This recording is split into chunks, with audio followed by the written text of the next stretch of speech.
Neymar allume le PSG qui lui répond dans la foulée de manière cinglante. La scène surréaliste au coup de sifflet final de Lyon-PSG et les grands débuts de Dimitri Payet au Brésil, c'est le programme du journal du foot numéro 1363.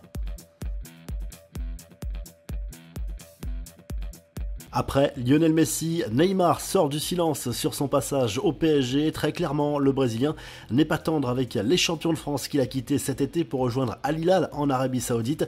Lors d'un entretien accordé à O Globo, l'ancien Parisien dénonce notamment le traitement réservé à Messi. Il est allé au paradis avec l'Argentine.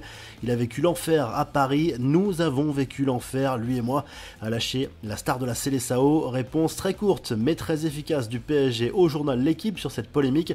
Nous ne faisons aucun commentaire, nous avons une certaine élégance. Curieusement, les deux joueurs voulaient rester au PSG. C'est court, mais ça a le mérite d'être cash. Sur le terrain, le PSG s'est baladé dimanche soir au Groupama Stadium, victoire 4-1, des joueurs de Luis Enrique avec un doublé de Kylian Mbappé notamment.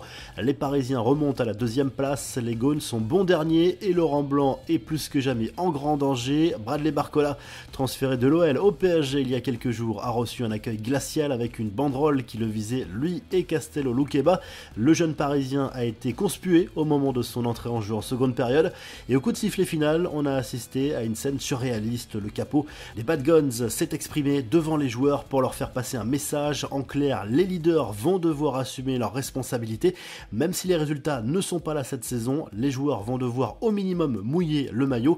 Jean-Michel Aulas, lui, a été taclé après le match par Santiago Cucci, le président exécutif de l'OL, qui n'a pas digéré l'entretien accordé par l'ancien boss des Guns à Téléfoot, dans lequel il critique la direction actuelle, le mercato et la manière dont il a été écarté.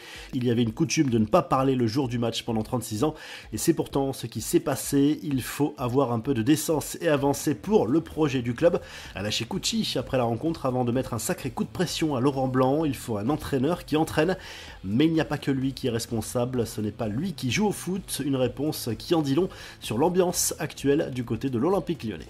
Les infos en bref, des nouvelles de Paul Pogba. Une semaine après sa première apparition de la saison en Serie A face à Bologne, le milieu de terrain français a disputé la dernière demi-heure de la rencontre à Empoli, remporté 2-0 par la Juve. Il enchaîne, mais aurait toutefois ressenti une petite douleur au niveau du dos, selon son coach. On file au Brésil, désormais joueur du Vasco de Gama, Dimitri Payet a disputé ses premières minutes sous ses nouvelles couleurs dimanche soir sur la pelouse de Bahia dans le championnat brésilien. Entrée en matière salué par son entraîneur Ramon Diaz, même si l'ancien Marseillais est encore en manque de rythme. Retour aux sources pour Sergio Ramos, l'ancien Parisien a opté pour un comeback au FC Séville où il avait fait ses grands débuts en pro avant de rejoindre le Real Madrid en 2005. Un accord verbal a été trouvé pour un contrat de courte durée.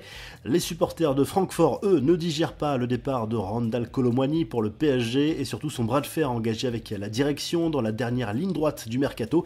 Ils l'ont fait savoir au travers d'une banderole dans laquelle ils dénoncent l'attrait pour l'argent de l'international français.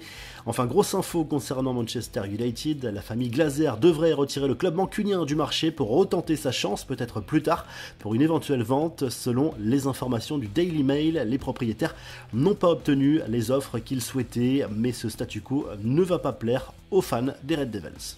La revue de presse en Angleterre, on retrouve Declan Rice à la une du Star Sport ce lundi. Le milieu de terrain anglais, recrue star des Gunners cet été, a libéré Arsenal dans le temps additionnel face à Manchester United. Victoire 3-1 face aux Red Devils en Première Ligue avec 2 buts inscrits dans le Money Time.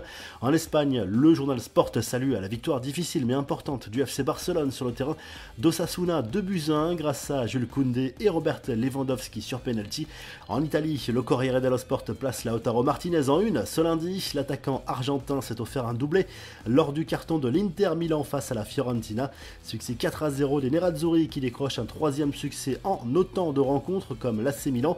Marcus Thuram a marqué son premier but en Serie A et au Portugal, le journal Record revient sur le scénario fou du match entre le FC Porto et Arouca. Les Dragons ont arraché le match nul au bout du temps additionnel à rallonge, annoncé à 17 minutes mais prolongé jusqu'à 22 minutes. Autre polémique à propos du VAR qui a annulé un penalty par téléphone sans permettre à l'arbitre de visionner les images. Si le journal du foot vous a plu, n'oubliez pas de liker et de vous abonner et on se retrouve très rapidement pour un nouveau journal du foot.